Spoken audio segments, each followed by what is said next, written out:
Deus nos abençoe a todos nós aqui e aos muitos outros de nós, para além daqui, em tantos lugares diferentes no mundo todo, recebendo junto conosco o mesmo Espírito, invocando a Deus com a mesma consciência em fé. Isso é maravilhoso. É um cumprimento profético de uma comunhão consciente e certa, embora ninguém veja uns aos outros, como me foi dito que seria no ano 2000, no meio de uma profunda agonia pelas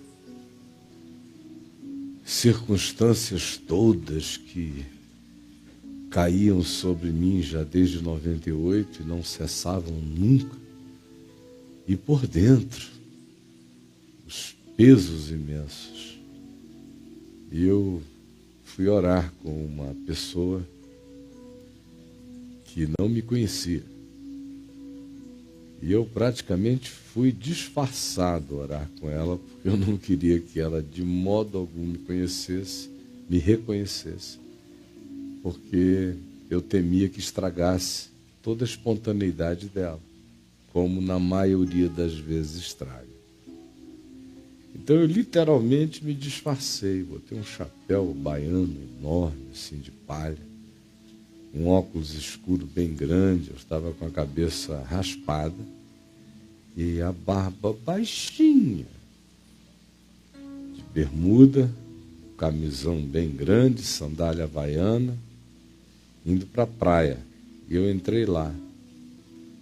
Era um senhor que eu respeitava há muitos anos, já naquele tempo, há uns 20 anos, que era meu vizinho no bairro, e que orava com as pessoas o dia inteiro sem fazer performance. E não recebia nada, não tinha aquela história de eu sou o seu profeta. Ele não estava nem aí, parecia que habitava um mundo paralelo. Cuidava de umas cabras, tinha umas cabrinhas. Morava num lugar que foi cedido a ele por algum proprietário generoso, ele já estava lá há muitos anos. Hoje em dia já não. Tem um prédio agora, um condomínio, no lugar onde ele morava. E eu cheguei lá naquela manhã, aflitivíssimo, também com um filho meu, me dando a impressão de que estava falecendo na alma, e uma angústia imensa, de tantas fontes e frentes diferentes. E eu entrei ali e falei: Senhor, tantos anos que eu te sigo, e o Senhor conhece os meus pudores todos. Eu queria que esse homem realmente não soubesse quem eu sou, e que na espontaneidade dele tu me falasses alguma coisa pura da tua parte, sem interferência de homens. E eu entrei lá e ele nem olhou para trás. Estávamos nós dois no lugar, ele só sentiu a minha presença e começou a chorar. Chorar, chorar e chorar. Chorava sem olhar para trás, aos prantos. E eu realizei, discerni que eu estava na presença de uma coisa de homens, na presença de Deus. Não é coisa de menino. Eu tinha chegado assim nas costas de um Eliseu silencioso, que só Deus conhecia. E o cara começou a chorar. Chorar e dizer: meu Deus, esse homem é tão amigo teu, ele te conhece, tu o conheces tanto, por que tu não me dizes quem ele é? Por que tu me impediste de saber quem ele é? Por que ele sente essa dor? Que dor horrível que o possui. Que dor, e ele chorava, chorava. Depois que ele pranteou com essas perguntas que se repetiam diante de Deus, aí, como um louco, ele parou e falou: o quê? Eu não estou entendendo. Tu vais tirar essa dor, mas por que tu não me dizes quem ele é, se tu o conheces tanto? Tu vais tirar essa dor? De súbito, numa estranha bipolaridade, só não louca, porque a certeza da saúde mental do homem era tão esmagadora que você sabia que ele estava vendo cenários, só descrevendo cenários. E aí ele disse: eu não estou entendendo este portão. Como pode este portão dos invisíveis? Milhões vão passar por este portão também? No passado era diferente de como vai ser no futuro? No futuro vão passar milhões, milhões e milhões pelo portão dos invisíveis, o portão dos invisíveis. Mas eu não entendo isso, Deus. Não consigo compreender o que é isso. E ele foi falando coisas e coisas. Eu vou deixar apenas nisto aqui, porque é o que nos interessa hoje. E eu saí dali enxergando o que ele tinha enxergado, sem também entender o que ele também não tinha entendido. Mas grávido daquela convicção no coração, alimentado para um outro pedaço de chão, de jornada. Estranhamente, numa manhã como esta, só que sem ninguém além de nós. E um homem que em momento algum se voltou para ver a minha face. E que me enxergou todinho de costas. Hoje, nós todos viemos aqui com essa esperança de que o nosso ser também seja renovado. Graças a Deus, provavelmente ninguém com aquelas angústias piores do que qualquer dor que tomavam conta da minha alma durante aquele período que parecia eterno e interminável. Mas com expectativas vinculadas a cada qual, a cada um de nós, foi com essa vontade de ouvir Deus que a gente veio aqui. Pelo menos é sempre com essa expectativa que eu me aproximo dos irmãos. Seja aqui pessoalmente, seja todo dia ali no Papo de Graça, vendo os irmãos na minha mente, no portão dos invisíveis. E essa é a vontade de ouvir a voz de Deus e de ser afetado por ela mesmo. Agora, vocês já imaginaram o que nos traz de casa, num domingo lindo e ensolarado como este, até uma outra residência, em tempos pós-modernos, com tantas alternativas, a um lugar onde não há um tótem, uma relíquia sagrada, não há uma hierarquia, não há uma mecânica, Não há nenhuma arquitetura, não há nada. Só há um convite. Sem promessas. Venha que, venha porque. É só um venha. Aqui, e um venha ali, e milhares vêm. Por quê? Por causa da fé. A fé. Não há nada que a gente faça que a gente não faça por causa de alguma forma de fé. Seja fé no bem, seja fé no mal. Seja fé arrogante na nossa própria presunção, seja fé na nossa competência, seja fé em alguma forma de crença ou de mecânica espiritual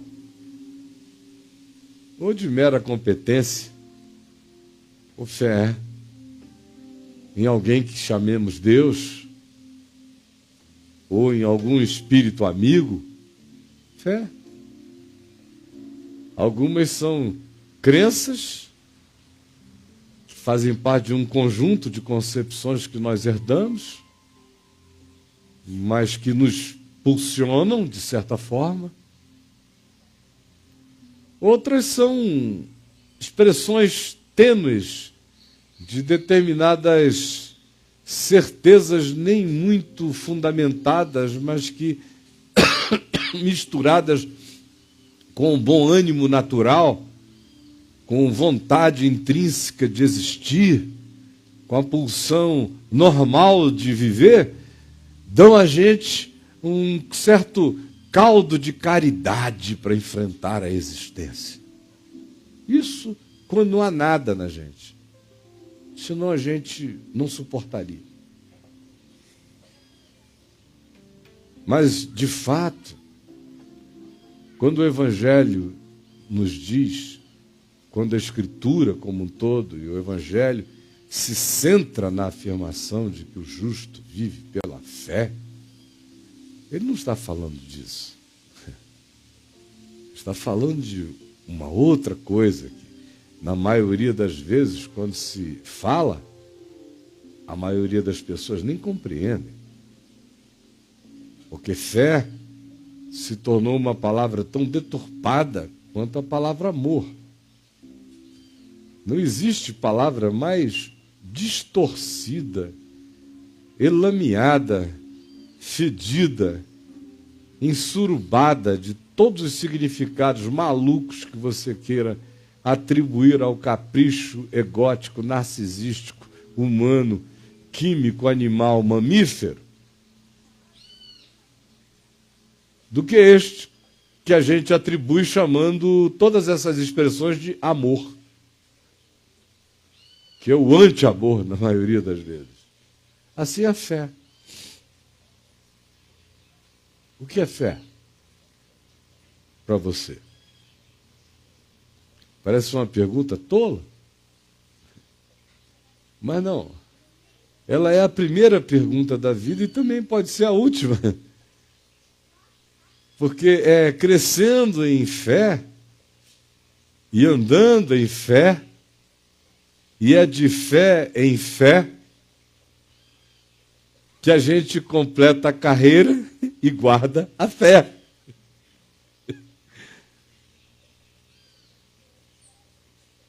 Obedecendo em fé, em amor. Fé, esperança e amor, estes três. Porém, o maior destes é o amor. Porque a fé, que opera pelo amor, é, no entanto, o motor do amor.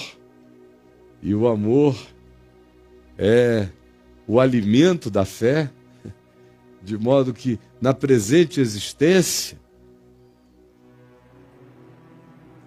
sem fé eu não agrado a Deus, e se a minha fé não for praticada em amor, eu não agrado a Deus, porque Deus é amor.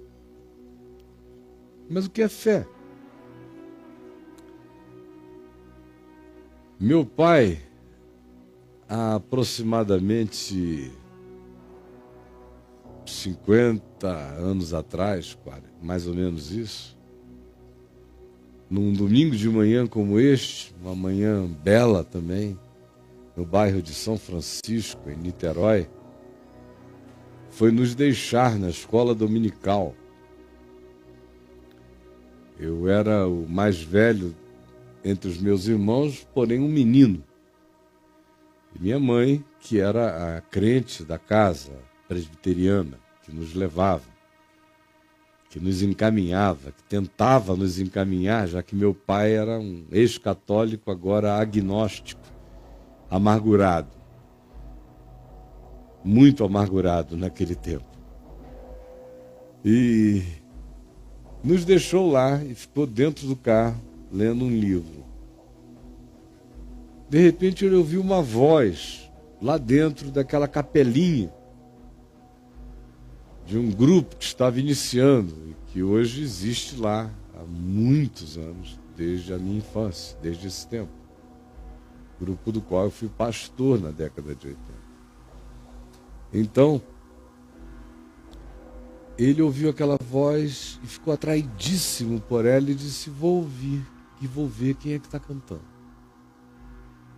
Aí ele entrou num jardim, tinha mais ou menos essa profundidade aqui, essa largura, a capela era como se fosse aqui a nossa casa. Ele atravessou, vindo de lá para cá, um jardim bonito, bem feito, bem posto, bem cuidado, muito charmoso o jardim. Ele entrou e ficou escondido atrás de uma porta de vidro, olhando assim pela fresta, porque ele não queria ser identificado. E quando ele olhou, o homem que estava cantando estava começando a terminar o amém. Aí fechou o órgão, levantou e saiu. Aí ele falou: poxa, eu não dou sorte, né? Eu tenho uma implicância danada com esses crentes doidos, fanáticos. E ó, naquele tempo não tinha isso. Era só preconceito de ex-católico agnóstico, porque nem era assim naquele tempo. Meu Deus, quem me dera aquele tempo voltasse, onde todo mundo tinha, no mínimo, juízo. Era outro planeta, não era este aqui. Houve um dilúvio e surgiu esse negócio aqui. Então, e ele já tinha essas críticas, no caso dele, muito do preconceito, porque ninguém o perturbava assim. E aí, ele falou: poxa, eu não dou sorte com esses caras. Aí, quando ele percebe, uma senhora se levanta e diz: minhas irmãs, eu quero começar esta manhã lhes fazendo uma pergunta. Alguém aqui sabe o que é a fé? Aí ele falou: eu não dou sorte mesmo. Primeiro cara que me atrai, quando eu chego aqui, fecha o órgão e levanta. Aí levanta uma mulher, olha o machismo chauvinista dele. Levanta uma mulher para falar de um assunto tão abstrato, tão filosófico, tão subjetivo quanto a fé. Não, agora eu vou ficar só para ver a idiotice. Aí ele ficou lá, quase que se regozijando atrás da porta, como um espia perverso. Aí era uma classe cheia de mulheres, só de mulheres. Só que eram professoras universitárias, psicólogas, pedagogas, era uma igreja assim, de classe média alta e culta, muito culta. E elas começaram a dizer coisas articuladas. E ele foi dizendo: poxa, eu não sabia que a minha mulher estava frequentando um lugar assim tão legal. Essas mulheres são interessantes aqui, que coisa. Pensam. Cultas, legal, bom para a família isso. Aí ele ficou lá e de repente a senhora que tinha iniciado perguntando: vocês sabem o que é a fé? Não se satisfez com as respostas que a ele estavam agradando. E disse: minhas irmãs, eu lamento muito que vocês estejam com tantas elucubrações desnecessárias, tantas cogitações tolas, porque a fé é a certeza das coisas que se esperam e a firme convicção de fatos que se não veem. Hebreus 11:1. Aí ele, o quê? Hebreus 11:1. Aí ela disse, abramos. Aí ele de novo ficou guardando aquele Hebreus 11:1, Hebreus 11:1. Aí leram outra vez. Aí ela começou a explicar, ele saiu com aquilo, Hebreus 11:1. A fé e a certeza de coisas que se esperam, a firme convicção de fatos que se não veem. Meu Deus, que coisa extraordinária. A fé é a certeza de coisas que se esperam, a firme convicção de fatos que se não veem. Que definição! Que maravilha! E voltou quieto para o carro, não disse nada para ninguém. Acabamos de almoçar, domingo, e ele virou-se para minha mãe e falou, Laci, pega, por favor, a sua Bíblia e me abra em Hebreus 11:1. Nós levamos um susto danado. Parecia que tinha um OVNI, tinha caído assim na mesa do almoço. Pá! Um ser cinza. Uma coisa louca. Aí, Hebreus 11:1, ela, claro. Aí foi, abriu, né? Aí deu aquela olhada para nós, assim, para todo mundo, tipo, levanta devagar, deixa ele à vontade, não incomoda o homem, isso é um milagre. Aí vai, todo mundo assim, bem devagarzinho, eu vou ali, não sei o quê, para ele ficar só, né? Ela também deu um jeitinho assim, de dar uma saída. Se fosse uma mulher doida, já ia dizer, agora até que enfim Deus começou a operar. Aí ia fechar o coração do cara para sempre, né? Aí ela, todo mundo se retirou, todo mundo, bom. Se ele chegou até aqui sozinho, ele vai, né? Aí ele leu, aí resolveu ler o capítulo inteiro, falou, mas que capítulo lindo! Que literatura, falou para ela, esse livro é muito bonito. Já leram Hebreus 11:1 todo? É um capítulo lindo, cheio dos enfatismos sobre pela fé, o que aconteceu pela fé. Aí ele disse, vou ler o livro todo. A minha mãe, que nunca tinha articulado teologicamente, pensantemente, qualquer ideia de que Jesus era a chave hermenêutica e interpretativa da Escritura, intuía, todavia, que um cara como meu pai, com toda a cultura e o acervo que ele tinha, e humanista, filosófico como ele era, ele não ia suportar passar do livro de Levítico, ainda mais sendo advogado também, e humanista, com aqueles apedrejamentos que Javé mandou, aquela coisa, para ela dizer, eu sei que ele não vai suportar Deus. Ele tem que conhecer Deus, Deus sem profeta, Deus sem Moisés, Deus sem ninguém, Deus só em Jesus. Então chegou para ele e falou, esse livro é diferente de todo outro livro. A gente não entende o fim, se não entende o começo, se não entender primeiro o fim. Aí abriu em Mateus, quer entender o livro todo, começa a ler em Mateus. Porque ela disse, você lhe lê Jesus, Jesus se garante. Jesus vai domar esse cara no manso e suave, ele vai se curvar. Mas com aquele negócio de Moisés e Levítico, e Davi, e mata, e esfola, não é para ele. Ele vai chegar e dizer, não estou precisando disso, já passei dessa. Isso é um primitivismo humano que eu deixei para trás. Sem Deus eu sou maior do que essa coisa aí. Não quero ser esse tipo de gente. Era o que ele diria. Como é o que todo mundo diz. Quem pensa diz. Quem sente sem medo religioso diz inapelavelmente. Diz. Já era. Aí ele foi lendo, leu Mateus, não conseguiu parar. 4 da tarde, 5 da tarde, 6 da tarde, 11 da noite, meia-noite, 1, 2, quase 3 da manhã. Ele estava em João, no capítulo 19, ele foi lendo bem devagar. Lia, relia, lia, chegou em João 19, no mesmo dia. Começou 1 e pouco da tarde, 2 horas, lendo Hebreus 11, foi para Mateus e agora estava em João 19, com toda ponderação e calma, como se estivesse lendo um processo, estudando um processo na sequência, entendendo os sentidos imediatos. De repente ele disse, quando ele chegou ao capítulo 19 de João, repetindo pela 4ª vez a história da crucificação, ele disse que ali em João, ele transcendeu a crucificação e ele caiu de cara na cruz. Ele transcendeu o cenário, o presépio, a história, e ele foi atingido pela luz que dizia ele: não foram judeus, não foram os romanos, foste tu.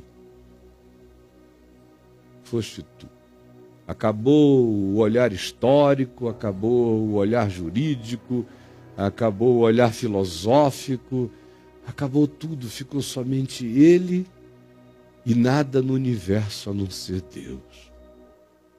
Não foram judeus, não foram os romanos, foi por tua causa, foste tu, só por tua causa. Aí ele começou a dizer, em prantos, sozinho na cozinha, de madrugada, se ajoelhou e dizia: Jesus, me perdoa. E ele tinha deixado para trás 8 pessoas como inimigas, que tinham feito muito mal a ele, mesmo, num complô perverso, e entregue meu pai ao golpe militar, aos militares, na Revolução de 64. E ele estava cheio de ódio. Ele andava armado. Durante um tempo, se eu encontrar esses caras, eu não vou atrás de nenhum deles, mas se eles passarem por mim aqui em Copacabana, eu saí de Manaus para não matá-los. Se passarem por mim, eu mato aqui. Tudo velhaco. Ele estava cheio de ódio. E aí ele, ajoelhado, dizia: Jesus, perdoa os meus pecados. Depois daquela voz retumbar dentro dele: foi por tua causa. E aí ele disse que dentro, no coração, ele ouvia o retumbar daquela voz que perguntava a ele: e tu perdoas os teus inimigos? Enquanto ele dizia: Senhor, perdoa os meus pecados. E aquela voz dizia: e tu perdoas os teus inimigos?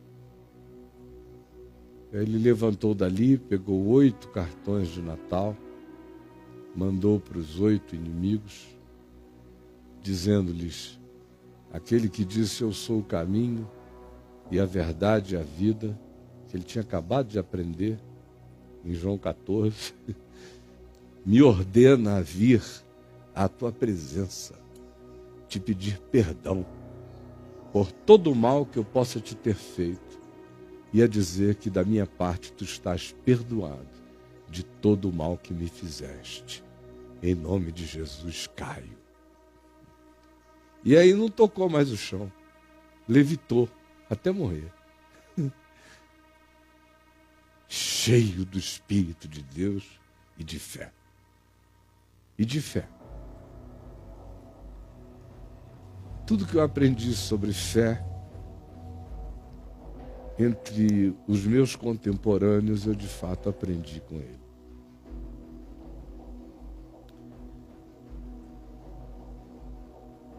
E por causa das coisas que eu aprendi com ele, eu aprendi milhares de outras por mim mesmo.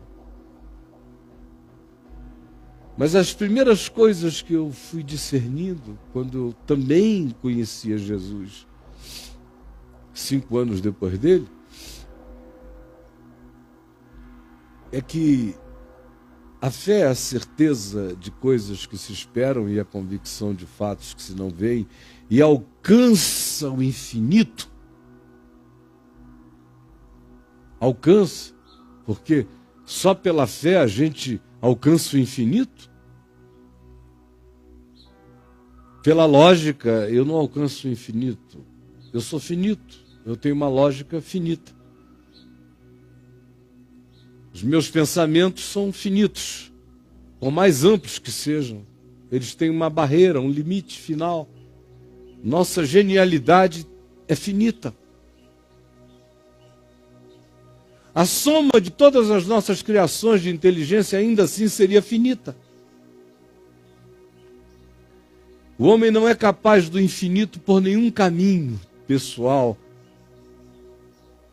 e por nenhum esforço ou por nenhum meio, somente pela fé, que é dom de Deus. Dom de Deus. É uma graça divina. É uma dádiva, um sol na alma de cada um de nós. Fé. Um dom divino. Agora, por ela, e só por ela eu agrado a Deus, e só por ela eu encontro Deus, e só por meio dela eu discerno a revelação, e só por meio dela, em amor, eu obedeço o que eu discerno. Isso ficou muito claro logo assim de cara. Que a fé tinha que ser fé em mim, porque sem fé era impossível acessar a Deus. Era impossível agradar a Deus, porque todo outro esforço era presunção.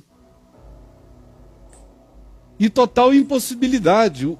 Somente a fé torna possível essa impossibilidade absoluta. Porque a fé não conhece impossibilidades, porque ela não lida com o possível. A fé é um atributo do impossível.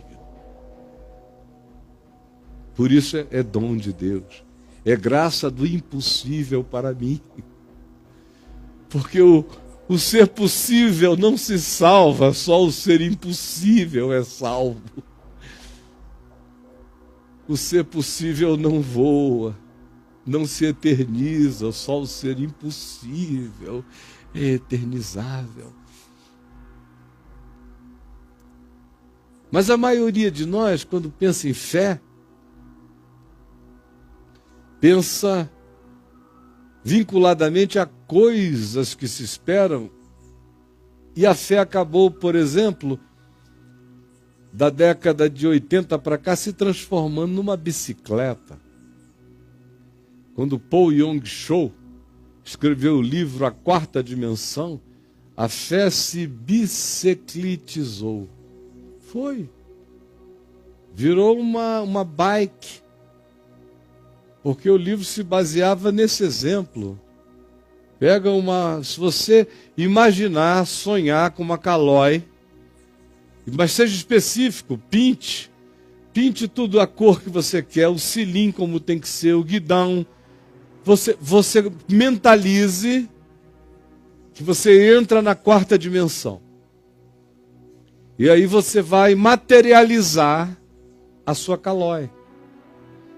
Foi a partir dessa maluquice, que já foi uma elaboração oriental de um coreano, de uma fabricação de um americano. Foi diferente esse processo. Geralmente, não, seguiu a mesma lógica mesmo. Foi inventado na América, aí absorvido pelos coreanos do Sul, e na Coreia do Sul ganhou essa síntese, voltou como carro coreano ou japonês, e tomou conta do mercado americano e do mundo inteiro. Foi a mesma viagem do comércio. Foi lá, diminuiu, fez a síntese, voltou e virou essa Babel que está aí. A Babel foi produzida a partir dessa miniaturização. Rapaz, eu estou com a cabeça confusa. Miniaturização. Foi a partir dela que isso ganhou esses contornos de bolacha Maria no meio de todo mundo, de assimilação universal. Então a fé ficou vinculada literalmente para essa geração a coisas. Por exemplo, Quando eu ouvi a primeira vez a fé, a certeza de coisas que se esperam, semelhantemente ao meu pai, eu não pensei num carro, nem numa lancha, nem num iate, nem numa casa, nem nada disso. Olha, eu pensei em coisas absolutamente subjetivas. Eu pensei na minha esperança eterna, na cidade eterna, na glória eterna. Eu pensei nas coisas que não se destroem, nas que ficam para sempre. É a certeza de coisas que se esperam, firme convicção de fatos. Eu não fiquei pensando, não, então, pela fé, eu sei que o livro de Gênesis é literal. Não, para mim, eu não fiz essa viagem, não. Pela fé, eu sei que tudo foi criado pelo amor de Deus, pela vontade de Deus, pela palavra de Deus. Pela fé, a minha viagem foi sempre essa. Coisas que se esperam, fatos que se não veem. Que fatos são esses? Que eu não vi, mas criei. O fato da criação, o fato da ressurreição, o fato de que o Cordeiro de Deus foi imolado antes da fundação do mundo, o fato de que já estava consumado antes de ter começado. Fatos, que se não veem. Fato do perdão absoluto, fato da graça segura e certa, fatos. Essa foi a minha viagem. Mas isso foi antes da bicicleta. Porque depois da bicicleta, o que tomou conta das pessoas, graças a Deus não de mim, mas de muita gente, foi que coisas eram aparatos e fatos era aquilo que a gente quisesse impor na vida. Impor, fazer acontecer pela mentalização. Então, fé virou mentalização, fé virou repetição de desejo mental obsessivo,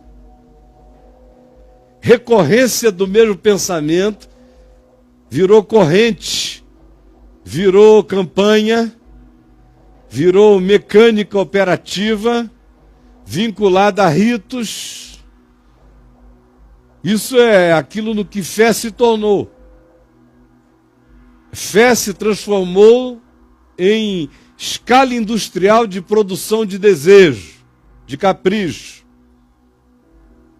Os fatos que a gente não vê não são que o anjo do Senhor acampa ao seu redor dos que o temem os livra, que isso que a palavra diz que é meu tesouro, minha garantia, minha segurança, minha certeza em paz. Não, fatos que se esperam é eu espero.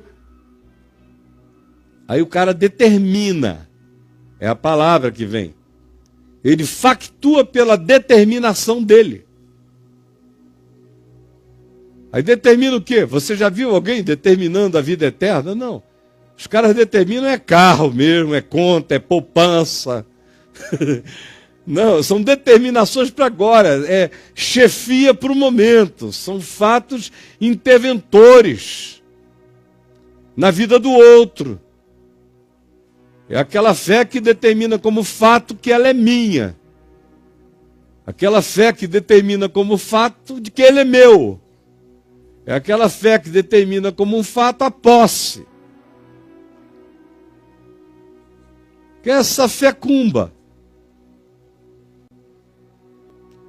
que as pessoas chamam de fé, mas que no passado era chamado de feitiçaria, de outras coisas mais.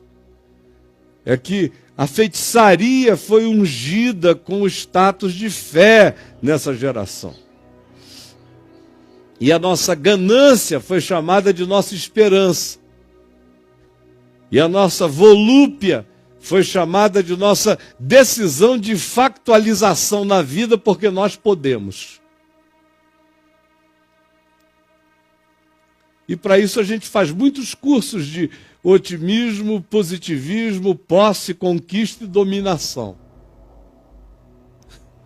E chamamos isso de pensamento positivo, de bom ânimo e de fé.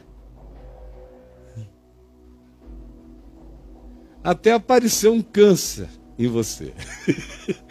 Aí acaba na mesma hora essa história toda, de repente, impressionante. Impressionante.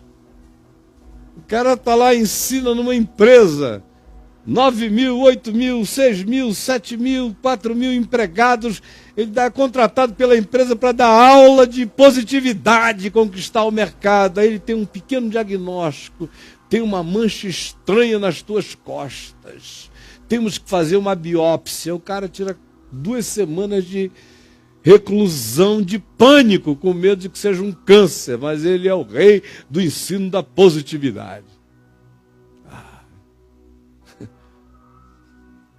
Fé? Não. Olha só o que o livro de Hebreus define como conteúdo dessas coisas que se esperam e fatos que se não veem, para você ter uma ideia do que isso significa. Após dizer-se isto, se diz: pois, pela fé, os antigos obtiveram um bom testemunho. Pela fé que eles viveram, Deus disse: esses são meus. A verdadeira fé faz Deus dizer: essa é minha, esse é meu. Este é meu filho, eu te gerei. A verdadeira fé tem esse testemunho do céu. Testemunho de anjos, de principados, de potestades. Pela fé a gente entende. Olha a palavra que está vinculada à fé. Fé hoje em dia está vinculada a não entendimento, a não pensamento. Na Bíblia, em Hebreus, no Novo Testamento, no Evangelho, fé é o que abre a porta do verdadeiro entendimento. Que te ajuda a entender o que é possível entender com a lógica e te ajuda a transcender a lógica e entender aquilo que está para além da lógica e que faz sentido com o todo da vida. Pela fé entendemos. Entendemos o quê? Entendemos a criação, entendemos a redenção, entendemos o universo. Está dito aqui, entendemos o sentido da vida. Tudo tem sentido porque tudo veio a existir por causa da evocação divina que chamou o que não era para ser segundo a sua vontade. Portanto, significou a existência pela criação dela, pela vontade dele. Pela fé eu entendo isso, que a filosofia briga, luta, se mata e não entende, não discerne e não alcança. E toda a melhor ciência esbarra numa singularidade do tamanho de um caroço de ervilha, mas não passa dali, porque para além dali só a fé alcança. Pela fé ofereceu Abel, Abel ofereceu a Deus excelente sacrifício. Porque a fé é que transcende, a fé é o que empresta significado a qualquer ato de expressão cultica do meu ser, a qualquer vontade de transcendência, ela só se manifesta se ela vier acompanhada de fé, porque se ela for uma crença numa mecânica, ela não atinge nada, ela só está realizando o paganismo mecanicista. É só a fé que cresce na verticalidade do infinito. Somente ela oferece o que é excelente, o que é agradável, porque não tem jactância, não tem justiça própria, não é baseado em mérito próprio, é apenas na certeza de um amor que me contemplou primeiro. Por isso me trouxe à existência. Pela fé, Enoque foi trasladado para não ver a morte. Passou da morte para a vida. Olha as coisas e olha os fatos. Quais são as coisas e quais são os fatos? Pela fé, a coisa é essa. Você passa da morte para a vida. Pela fé, quais são os fatos? Você já é factualmente habitado pela eternidade. De fato, minha gente, diz o escritor de Hebreus, sem fé é impossível. Sem fé não dá. Sem fé é impossível agradar a Deus, porquanto é necessário que aquele que de Deus se aproxima creia que Ele existe e que se torna o galardoador de todos aqueles que o buscam com fé. Tem que fechar esse ciclo. Por isso é de fé em fé, de fé em fé. É tão óbvio. Pela fé, a gente é divinamente advertido, instruído, sem saber, como Noé, que entrou numa que tinha que construir uma arca, sem nenhum apoio de nenhum serviço meteorológico. E ficou 120 anos, provavelmente, em tal obsessão, erguendo um transatlântico. Até o dia em que Deus disse, entre e fecha a porta. E o Senhor trancou por fora, e o cara está lá dentro sem saber ainda por quê. Até que a chuva caiu. Louco diante de uma geração construindo uma maluquice para preservar a espécie humana e uma quantidade enorme de criaturas que não conseguiriam passar sozinhas de um mundo para o outro mundo que emergiria daquele caos salvador.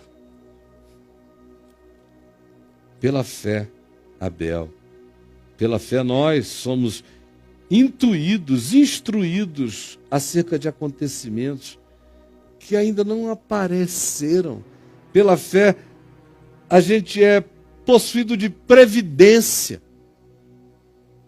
Interessante, a gente sempre pensa em fé como imprevidência, não é? Vai na imprevidência, parece que vai pela fé, vai na imprevidência. Mas a fé tem essa dimensão de previdência. De você olhar e evitar o perigo pela fé. De dizer, bom, deixa eu me desviar para cá, eu estou intuindo que aqui não é um bom caminho. Se você tem fatos concretos, não. Mas pela fé, eu intuo esses fatos inexplicáveis pela lógica, mas eu vou por aqui.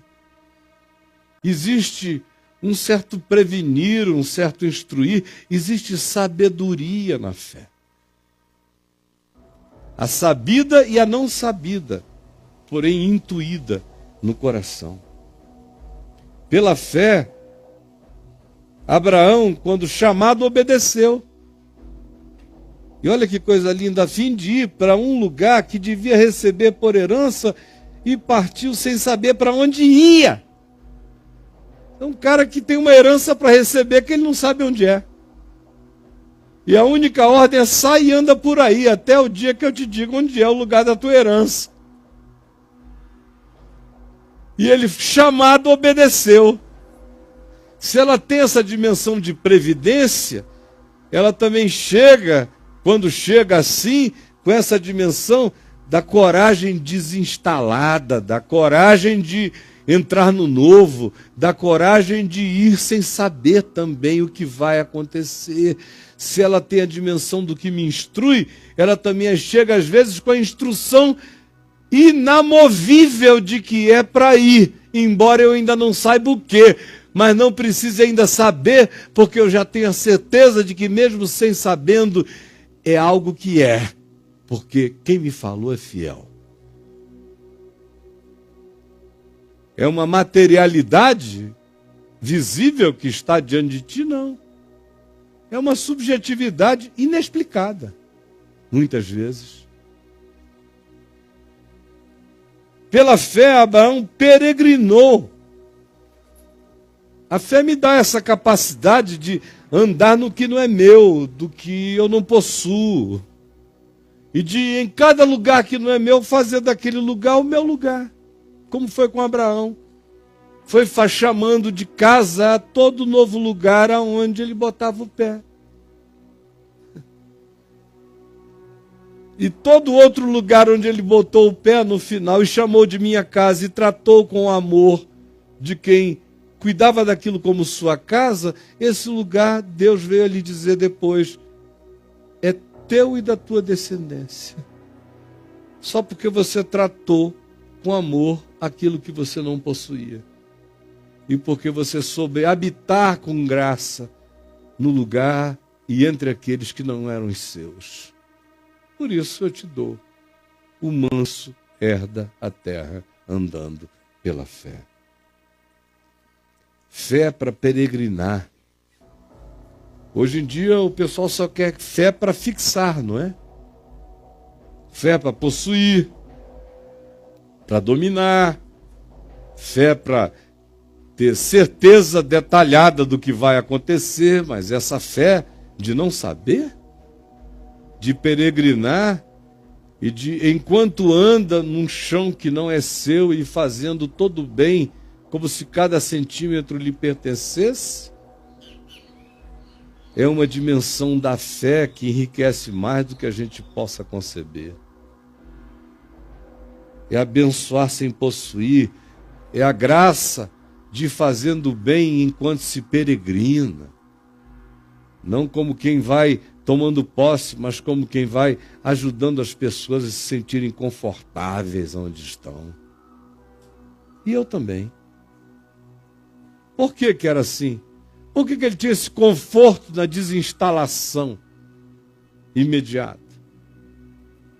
Olhem, só alcança conforto, apesar das desinstalações imediatas, aqui,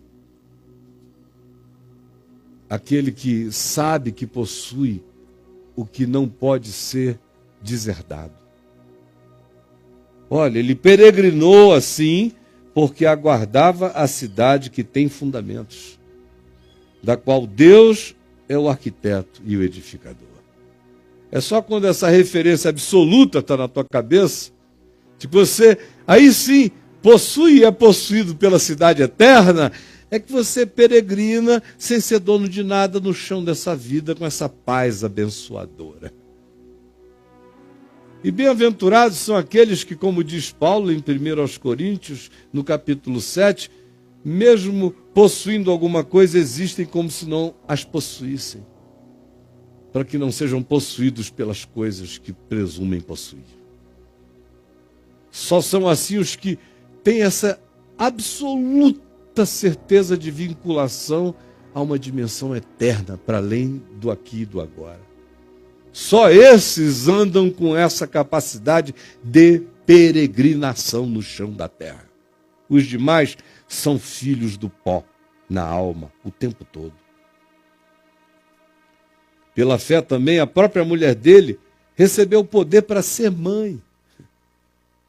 Isso é uma expressão tão interessante, poder para ser mãe.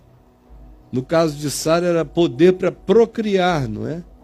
Porque ela tinha um coração materno. Ela não conseguia procriar. Entre nós tem um monte de gente que consegue procriar, mas não tem um coração materno.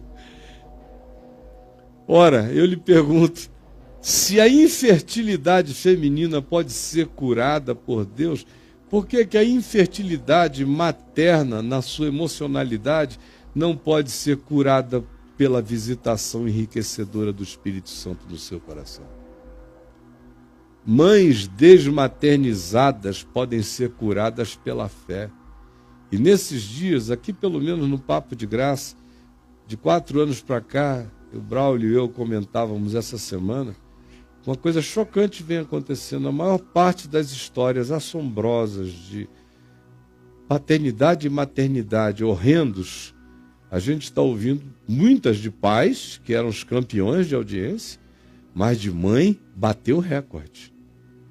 Mãe má, mãe desmaternizada, mãe sem poder de ser mãe e sem querer ser mãe, é uma coisa assombrosa o que está crescendo entre nós. E com filhos feitos, porque elas têm o poder da fertilidade, elas só não querem assumir o poder da maternidade e a consciência da maternidade. Mas a fé genuína, quando entra na gente, ora, se faz mulheres inférteis engravidarem, faz almas femininas também se rematernizarem. Porque onde há amor, a maternidade explode quando o ventre fica tomado pela concepção de um novo ser. É impossível que não seja assim. É assim, muitas vezes, até a mulher ficar. Mas uma vez que fique, na mesma hora ela descobre a inevitabilidade de ser quem ela era como mãe e não sabia ser. Toda mulher que está aqui e que tem um mínimo de saúde emocional está entendendo o que eu estou dizendo. Sara recebeu esse poder de ser mãe. Não obstante, no caso dela, a idade. Em você eu pergunto, não obstante o quê? Se você tiver na mente a promessa e você crê que você não foi chamada para a esterilidade do amor materno e você, pela fé, disser, à semelhança de Sara, eu quero esse poder para ser mãe, esse poder opera tanto fertilizando o corpo quanto fertilizando a alma. E eu já vi acontecer tantas centenas e milhares de vezes. Ora, por isso é que a fé faz com que de um só indivíduo brote uma multidão de posteridades maravilhosas, como as estrelas do céu e inumerável, como a areia que está na praia do mar. Agora vejam bem como as coisas dessas pessoas, a fé é a certeza de coisas, convicção de fatos, como a coisa não era o iate, o carro, o campo, o dinheiro, o lustre, não, eram essas coisas que a gente está falando. Como os fatos não eram a imposição de caprichos que eu quero factualizar na minha vida e impor sobre a do outro, pela fé. Quase que pela feitiço. É uma fetichista feiticeira. Então, olha como era diferente. Todos estes, diz o verso 13, morreram na fé.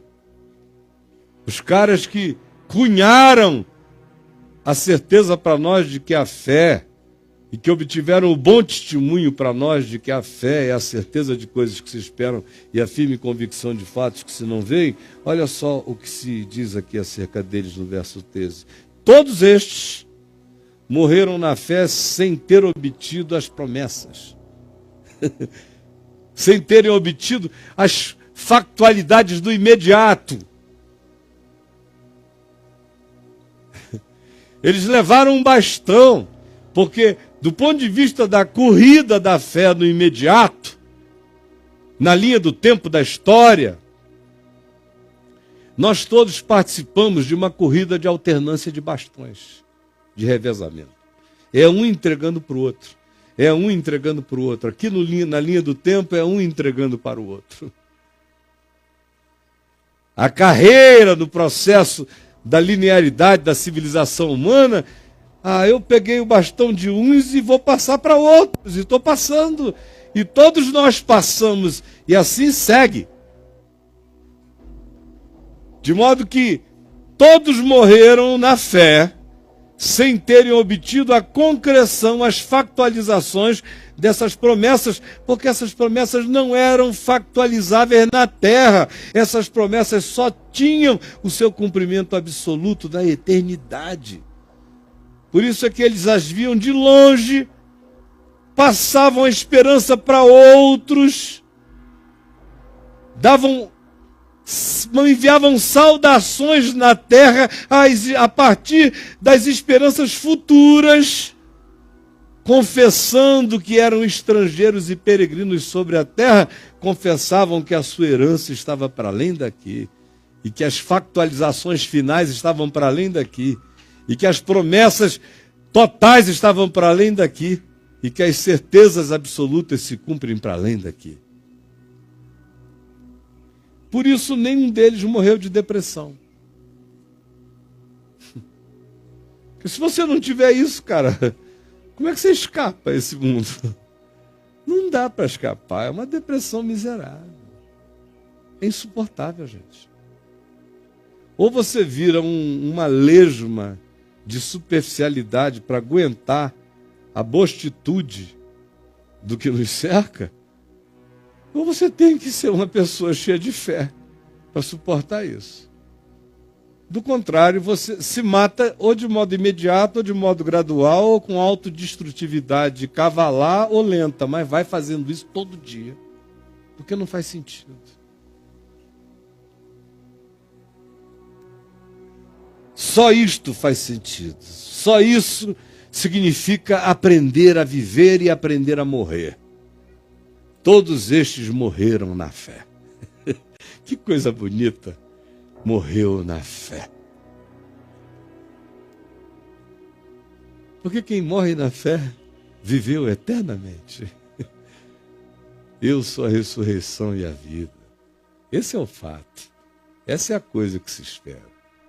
Aquele que crê em mim, ainda que morra, viverá. E todo aquele que vive e crê em mim não morrerá eternamente. Todos estes morreram na fé,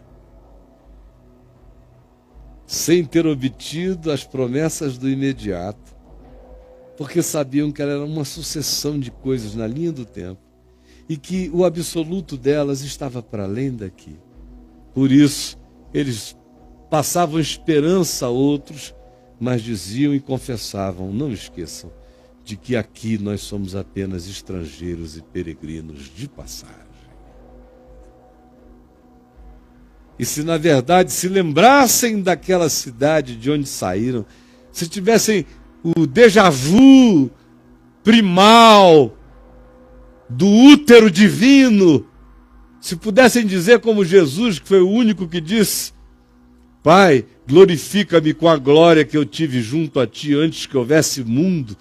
Se soubéssemos quem nós já éramos em Deus antes de nos tornarmos os humanos que acordaram na história do nada, mas que existiam no Pai, nós não teríamos tido um segundo de hesitação na terra.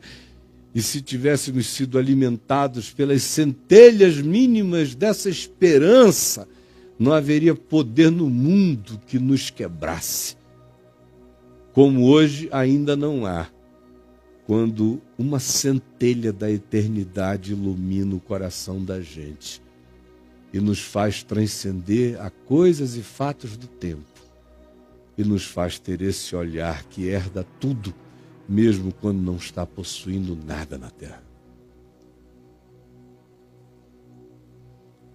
Sim, para viver agora, pela fé, eu e você precisamos aprender a aspirar por uma pátria superior, isto é, celestial.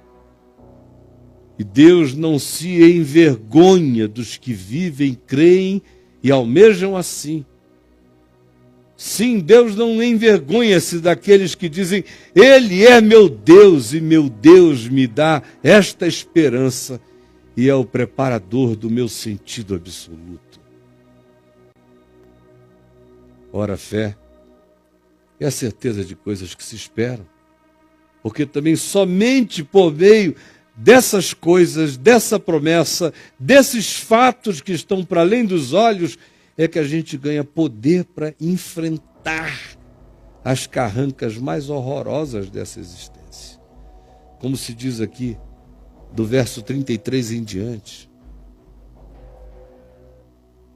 Gente que por meio da fé subjugou reinos, praticou a justiça contra tudo e contra todos, obtiveram promessas contra todas as expectativas e impossibilidades no planeta. Gente que pela fé fechou a boca de leões.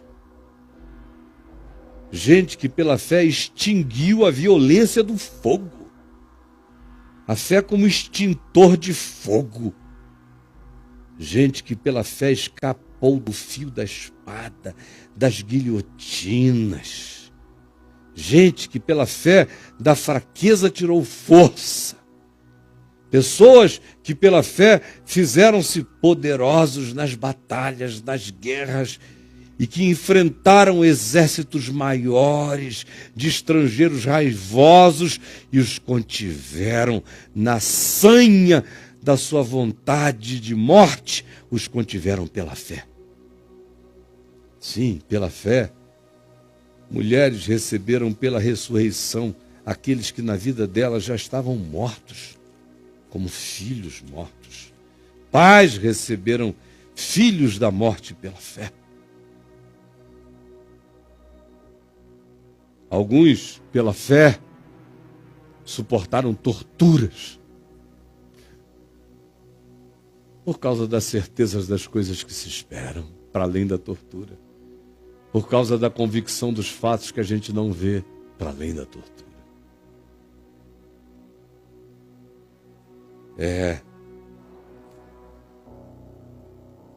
Outros, por sua vez, passaram pela prova de escárnios e açoites, sim, até de algemas e prisões pela fé. Algemado pela fé, aprisionado pela fé, não necessariamente na papuda, mas pode até ser que num dado momento histórico até lá, pela fé. Por causa de uma questão de consciência, tanto faz. No Brasil é raro, mas tem gente no Brasil presa por questão de consciência. Ninguém nunca vai saber. São pessoas que até levaram culpas por outros, que pagam por outros, por convicções superiores, ou por princípios maiores. Enfim, há lugares, muitos na Terra, onde factualmente tem gente passando, por causa da sua fé, pela prova de escárnios. De escárnios a gente passa toda hora. Por causa do que eu creio acerca do Evangelho, eu sou escarnecido entre irmãos todo dia. Açoites, objetivos não, subjetivos todo dia. Algemas, objetivas não, subjetivas, tentativas de nos prenderem todo dia. Apedrejamentos, objetivos não subjetivos, morais, éticos, espirituais, psicológicos, todo dia. Provados, todo dia, de todos os modos. Cerrados pelo meio, quantas vezes? Não como Isaías, foi cerrado literalmente pelo meio. Uma banda para lá, outra para cá, e não era truque do Chris Angel. Não.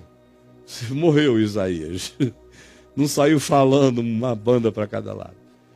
Agora, aqui, psicologicamente, a gente é cerrado pelo meio. Às vezes as pernas ficam para lá, a cabeça para lá, e você é frankensteinianizado e enviam tuas partes por aí. Cada um fica com a parte que interessa. Assim como com Rasputin, barba vermelha. Tem gente que escolhe até ficar com uma parte impensável. O Rasputin, vocês sabem qual foi a parte, né? Está lá no museu de Saint Petersburg atualmente. O pinto do Rasputin. É no museu, né? Ficou na casa de uma francesa há anos, um formol, porque era famoso, né? Aí acabou que levaram para Saint Petersburg. E está lá. Pois bem, foram apedrejados, cerrados pelo meio, mortos ao fio da espada, andaram peregrinos, vestidos de peles de cabras, peles de ovelhas e de cabras, necessitados, afligidos, maltratados. Você já viu esse texto ser pregado na Universal? Em alguma dessas igrejas, esse texto está morto. Porque ninguém quer isso. Pela fé, nesses lugares, alguém que vive isso aqui é um amaldiçoado. É um amaldiçoado de Deus. Não é cabeça, virou cauda. Está em pecado. Se pela fé ele for apedrejado, provado, dividido ao meio, morto, esfolado e andar peregrino, se escapar peregrino, vestido de peles de ovelhas e de cabras, sem carro, sem casa própria, e ainda mais afligido e maltratado, está ferrado. É um amaldiçoado. A gente tem que dizer, está amarrado em nome de Jesus, sai dele, encosto.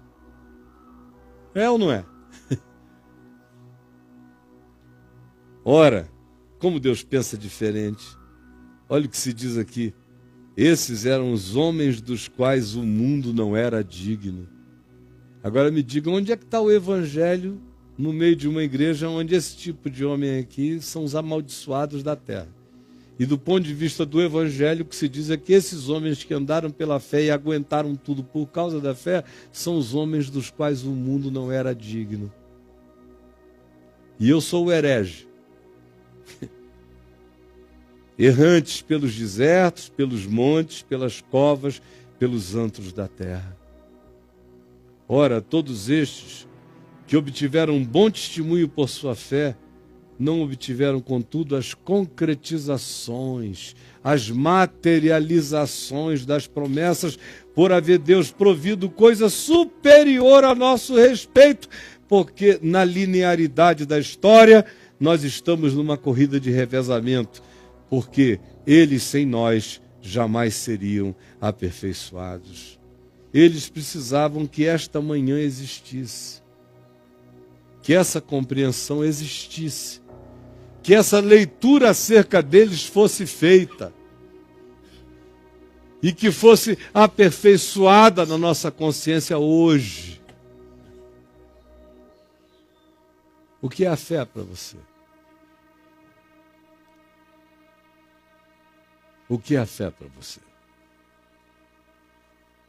Vamos ficar em pé. Pai nosso que estás nos céus, santificado seja o teu nome. Venha o teu reino, seja feita a tua vontade, assim na terra como nos céus. O pão nosso de cada dia nos dá hoje. Perdoa as nossas dívidas, assim como nós perdoamos os nossos devedores. E não nos deixes cair em tentação, mas livra-nos do mal, pois teu é o reino, o poder e a glória para sempre. Amém.